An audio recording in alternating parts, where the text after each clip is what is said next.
ayan o, kahit nasabihin po natin lahat na kitang-kita na, ngunit ayaw pa rin pong umamin ng Team EDSI. Ayan, nabubulol na pa rin ako sa mga nababalitaan po natin through social media.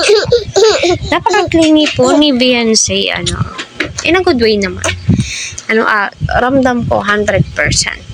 Nag-aantay na lang po yan sila ng perfect time, para i-announce kung ano na nga ba yung totoong estado po nila sa isa't isa. Kasi masasabi mo po talaga, may something na sa kanilang dalawa. Posible. Hindi naman po ganun si Beyonce. Sige, sabihin po natin na nag-boost po yung confidence po niya. Pero iba po. Ibang-iba.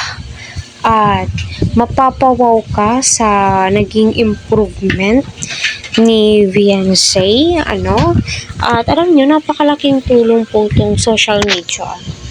Kasi dyan po natin mas nakikilala ang isang tao kung ano po yung totoong hangarin po niya sa kalingap. Legit na legit.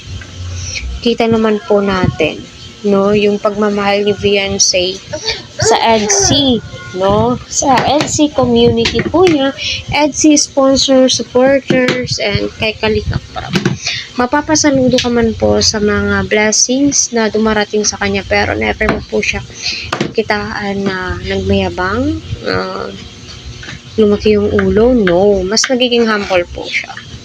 Kahit napigain po nating maigi, tila ay tinatawanan lang tayo, yung niningitian lang tayo, yung ganun. Pero ikaw, supporters ka, ramdam mo na may something na sa kanilang dalawa.